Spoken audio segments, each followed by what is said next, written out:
So good morning guys, no, have a nice day sa inyong lahat. So this is Kuya Barbero TV. Happy Sunday sa lahat ng nanonood sa atin. So sa araw na to guys, bago tayo umalis, syempre magbibigay muna tayo ng maiksing reaction about sa ating mga nire-reactionan. At syempre bago natin gawin ang video nito, gusto muna natin na pasalamatan ng lahat ng nanonood kay Kuya Barbero TV. Ganun din po lahat ng sumusuporta mula sa Team Kalingap. Ano? So sa video ito guys, meron na naman tayong pag-uusapan at mainit-init na magiging topic sa araw na ito. So ano na nga ba yung magiging usapan natin ngayon? So magiging usapan natin ngayon ay about syempre sa Mikris na ating nare-reactionan. Kahapon nakapag-upload tayo ng Franjoy, kaya ngayon naman po is balik naman tayo sa pagre-reaction mula sa Team Mikris. Ano? Pero bago yun guys, gusto ko muna na pasalamatan lahat ng nanonood sa ating YouTube channel. At syempre gusto ko rin na sabihin sa inyo na maraming salamat sa lahat ng sumusuport kay Kuya Barbero TV. At syempre guys, sa ating kaibigan Kalingap Rob at mula sa pamilya ng Team Kalimnap na palaging nakasuporta sa mga taong mahihirap. Kaya sana guys, suportahan nyo po ang ating mga kaibigan mula sa Team Kalingap. Napakarami po nila. Kaya sana i-like and share nyo rin po yung kanilang mga YouTube channel kasi paraan din po iyon para makatulong din po sa kanila. Ano? So yun nga guys, balik tayo sa ating pag-uusapan. Mainit-init na video ngayong araw, mainit-init na pagbabalik, no? Nakapagbalik na, o nga, ang Mikris. So yun nga guys, nung mga nakaraan, ang ganda ng ere ng Mikris at nagkaroon nga ito ng napakaraming mga manonood dun sa premiere ni Kalinga Prab. At halos maraming nagpalipad, maraming sumuporta, maraming nagparamdam ng mga viewers at fans ng Mikris na halos hindi na nga magkanda ugaga sa kaka-comment dahil nga sa inabangan talaga ng karamihan yung pagbabalik ng Mikris. Syempre guys, medyo nakakalungkot lang dahil syempre yung nabit pa lang na views ng Mikris is nasa out of 248k pataas, ano. Pero syempre dahil nga sa ito ay kaka-ere pa lamang at nagkaroon nga ng kaunting problema by the last month, no. So yun na nga yung na-stop yung Mikris. Kaya medyo nagkaroon ng pagkakataon yung iba na hindi manood sa Team Mikris kasi may mga ganong klaseng mga viewers. As long as hindi nila nakikita yung Mikris, hindi talaga sila nanonood. Kaya syempre, yung iba naman na busy or nabigla sa pagbabalik na ito. Kaya nagkaroon ng mababang views ika nga, ano? So, pero hindi naman ibig sabihin na yung 248 to 50k is napakababa na nun. Para sa mga normal na mga vlogger, is mataas na yon. Pero pagdating sa mga kagaya ni Kalinga Prab na syempre maraming mga supporters, maraming mga subscriber, maraming viewers, para sa ganong klase ng YouTube channel is medyo medyo kahit papaano is mababa kumpara dun sa mga upload ng Mikris. Kaya sana makabalik yung yung maraming viewers ng Mikris ng mga part 1, part 2, part 3 hanggang part 19. Yan, mga ganyan. So, yung iba dyan, umaabot pa ng mga 700, 900k.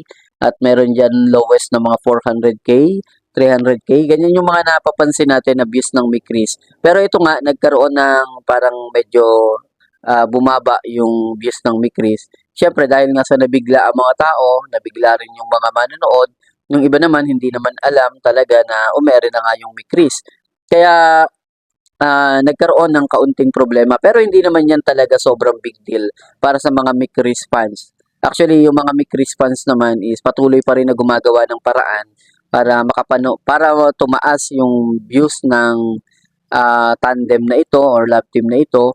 At syempre, makatulong din kay Kalinga Prab. So, may mga effort pa rin naman na ginagawa yung ibang mga team Mikris para mapalakas yung views na ito. Yun nga, kaya gusto natin pasalamatan ang mga team Mikris dahil sa effort nila na ginagawa sa kabila ng ganitong mga nangyari, medyo may konting baba ko.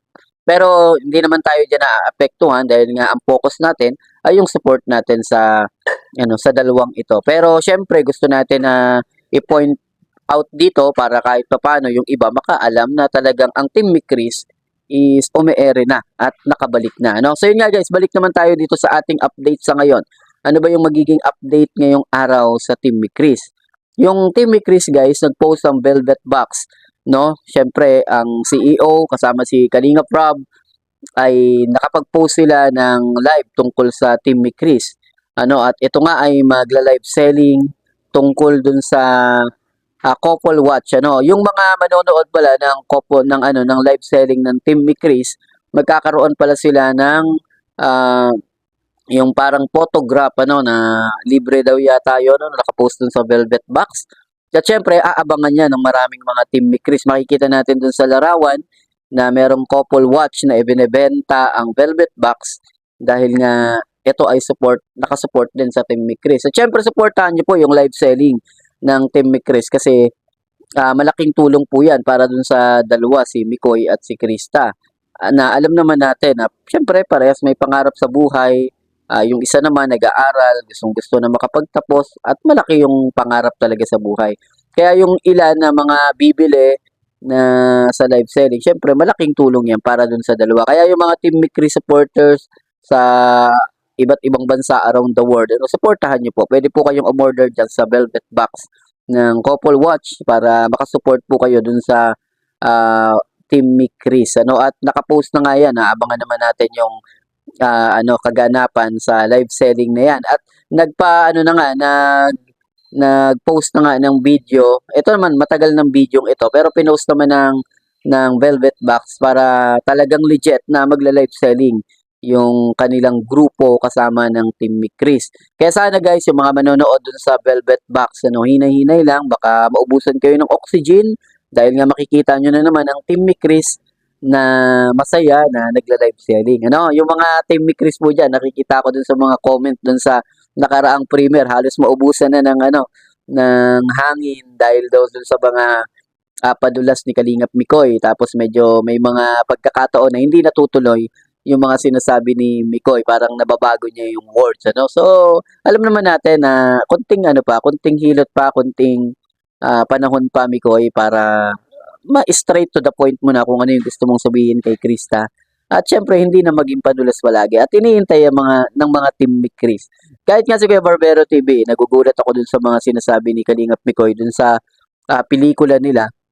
Dahil, syempre, straightan si Mikoy magsalita. Pero dun sa part 21, medyo parang medyo nag-alangan si Mikoy kasi hindi niya maano eh. Sabi nga ni Chris doon, 2026 na, 2026 na sabi ni Chris.